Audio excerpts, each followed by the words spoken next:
I'm Dan Greenwald, the creative director of the Forza Racing franchise. So Dan, talk about what you're showing new here with Forza. Well, this is a very historic moment for us. We just unveiled a supercar on stage with a 2018 Porsche GT2 RS. We showed Forza Motorsport 7, and then this weekend we're actually going to Le Mans with an esports series, a Forza Racing Championship, where our participants will be crowned on the podium of Le Mans next to the other classes. It's just an incredible moment, and all of it is powered by the fans.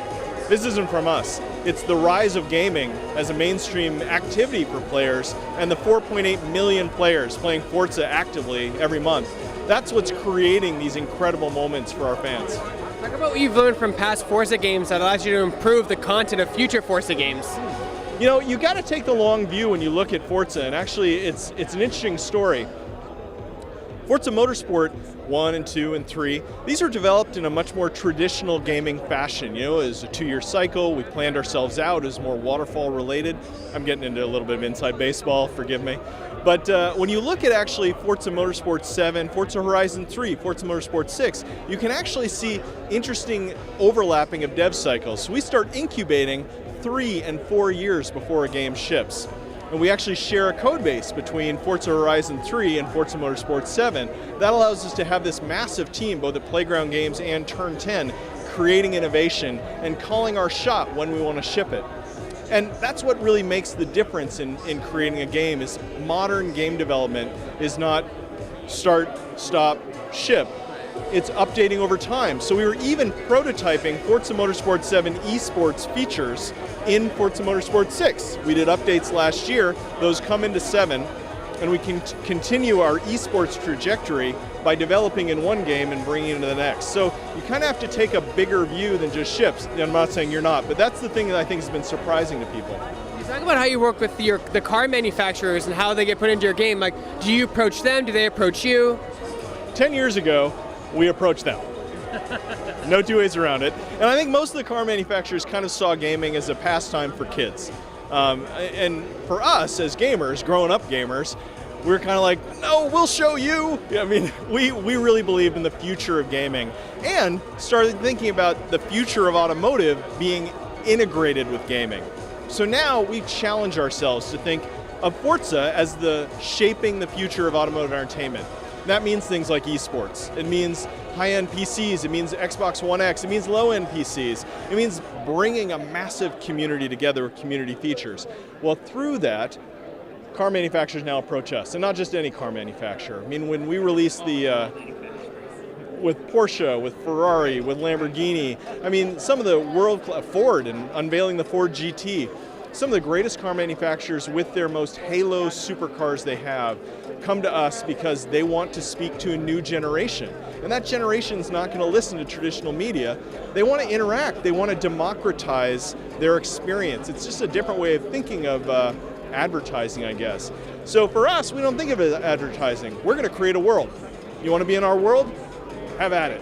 But we always keep our own physics and authenticity paramount, just like a real world. You can't really break the laws of physics in the real world. Well, you can't break them here either. Talk about what it was like working on the Xbox One X architecture, and what did Microsoft provide you in terms of tech and support to help make the game a reality on the console? Well, this is where you get into the question of what is first party. So we are a first party studio, which means that we have access to those discussions during planning. So when the Xbox One X, Scorpio, was actually being planned, our lead architect was in the room helping with that planning, being a voice of the developer. This is what it means to have a bespoke custom engine for Xbox. It goes to DX12 and Windows 10. How do we bring that into the Xbox One X architecture? It was incredible. So we were involved from the very beginning, and it meant that when it's been cool being backstage, honestly, because I was talking with a lot of other developers who had the same experience as us. The moment we got our code running on Xbox One X, it just came to life. It didn't take integration in months and months. It just worked, and we've got it running at 4K, and we had 30%, top end that we could use to actually make the experience better. So it's been an incredible dev story making this console work. The best way to think of it, though, in many ways, is you've got the power of a high-end gaming rig in your living room, And as a developer, the hardest thing about making PC games is the configurations. I mean, just this and driver, and it's a lot of work. We're committed to making it great. When you get to Xbox One X, man, you got a solid platform. It's really well optimized, so we can make high-end PC graphical settings sing in your living room on your TV. It's great for the creators. Now, since your game's on PC, Xbox One, Xbox One S, and Xbox One X, that's a mouthful. Does that add to development time, or is it simple patch, or is it just a simple patch to upgrade it to the Xbox One S? It's hard to say what adds to development time or doesn't when you're looking at that long view of development, because we're constantly interleaving and integrating what we ship in one game versus another game, what we're incubating for the future, and we don't know when it will ship. So once we knew we wanted to do PC development, that became a new swim lane, a new work stream. So you can't really say whether it added it or not, it just became part of how we do business. And then you start reaping the benefits. Once you start turning that crank, it started making all the devices better. So as we worked on optimizing for Xbox One X, our min-spec PC got better. You know what I mean? So they're all kind of interrelated. So it's difficult to say once you just embrace it.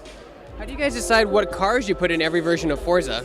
Oh, the biggest debate in the world. Right. You're getting to like a religious debate here. So we listen to our fans. We've had some of our community has actually created car lists.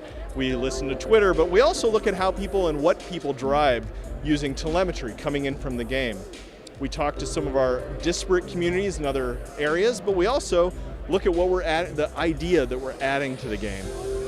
With this one, having Porsche in from the beginning, you know, we just immediately were like, all right, we're going to really blow out what it means to be a high-end sports car in a place like UAE and Dubai. But there's more than that. I don't know if you saw the truck. There's a giant race truck that you can race on Mugello. Having that kind of diversity is a hallmark of Forza Motorsport. We don't just do one region, we do a lot of regions. We don't just do one discipline, we do a lot. So when you got 700 cars, the nice thing is you got a lot of options to choose from. People always like their car. I've heard people begging to put Mazda Miatas in the game. Yeah, we got a ton of Miatas. And Honda S2000s? We have S2000s. You have like every car, I think. What's the most requested car that you have yet to put in the game?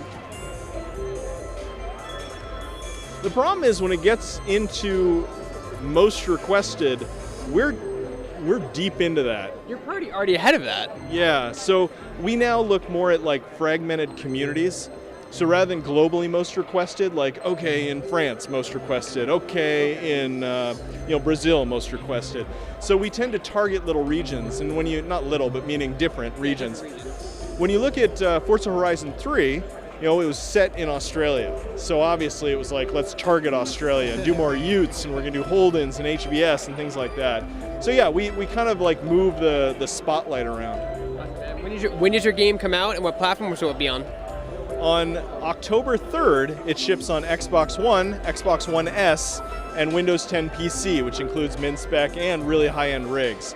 And on November 7th, when Scorpio launches, the game gets an update for free, everyone who owns it, and it's just going to look amazing. Now the thing that's cool is it's an XPA game. So actually you buy it on your Xbox One or your Xbox One S, it's going to just work on Scorpio and on your Windows 10 PC. So it's a unified community. Yeah, people can race on Xbox One S, Xbox One X, and PC together, right? They can, so it's cross-play as well as XPA. So yeah, our community's completely merged. It's going to be a giant racing community.